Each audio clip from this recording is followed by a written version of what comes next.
¿Qué pasó en Tokio en febrero de 1990? Ese día, el invencible Mike Tyson fue noqueado por este hombre de aquí, Buster Douglas, un boxeador completamente desconocido. En el 10º asalto y tras lanzar unos contundentes puñetazos, logró noquear a Tyson. Era la primera vez en la historia que lo habían noqueado y la primera vez que Douglas se coronó campeón mundial de pesos pesados. Pero ¿quién era Buster Douglas? ¿De dónde salió? ¿Y cómo fue posible que noqueara a Tyson si él venía siendo invicto en todas sus 37 peleas? En pocas palabras, y hasta ese momento no había rival que le detuviese, a excepción de Douglas. Era un boxeador totalmente desconocido, nació en Columbus, Estados Unidos, el 7 de abril de 1960. Su padre era exboxeador profesional, así que Douglas tenía en su sangre el boxeo desde siempre. El 31 de mayo de 1981 hizo su debut profesional.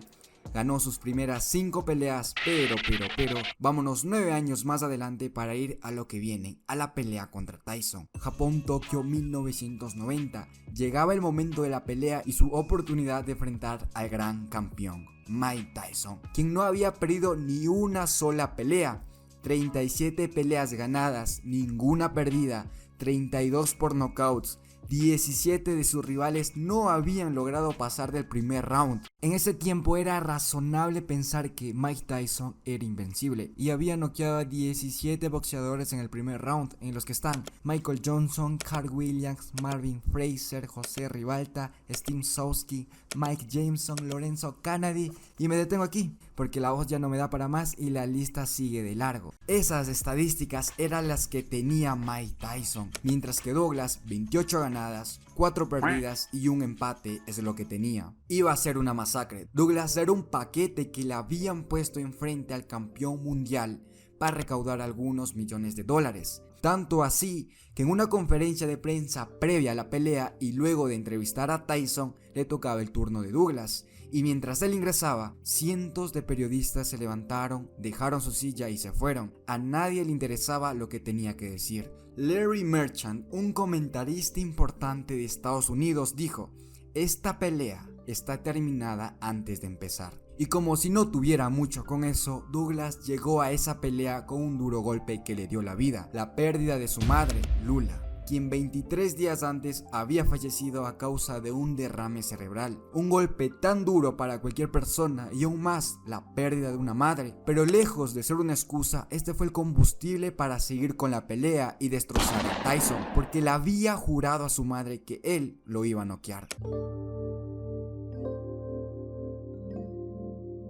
A pesar de los pronósticos pocos favorables, y digo poco por no decir nada, porque los pronósticos eran 42-1, esto significa que nadie en su sano juicio daría un voto de confianza por Douglas, a excepción de su madre, quien antes de morir siempre era la persona que le apoyaba, esa persona que le cuidaba y le protegía, y aunque nadie esté a su favor, ella siempre va a ser ese único voto de confianza, ese voto que nos impulsa a seguir dando lo mejor de nosotros. Armado de valor, Douglas comenzó a entrenar con una determinación inimaginable, veraz, crucial. Daba todo en sus entrenamientos y quizás lo que más le motivaba era el hecho de que le había hecho una promesa a su madre, una promesa que sí o sí tenía que cumplir. Él no debía ser el actor protagónico de esa historia, ese no era su destino, pero él no se resignó.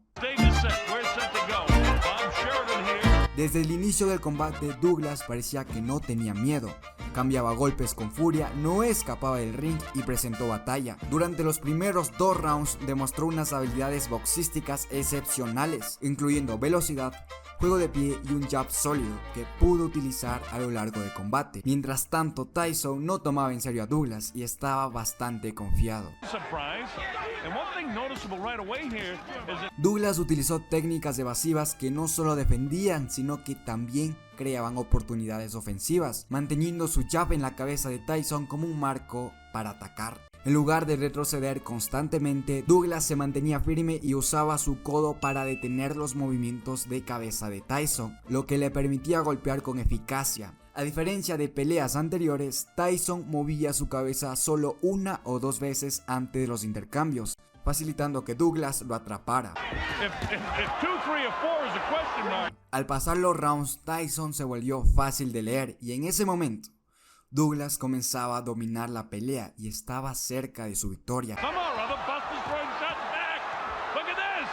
Pero tras arrinconar a Tyson contra las cuerdas en el cierre del octavo asalto, lo atacó con demasiada imprudencia y se topó con un demoledor uppercut al mentón que lo envió directo a la lona.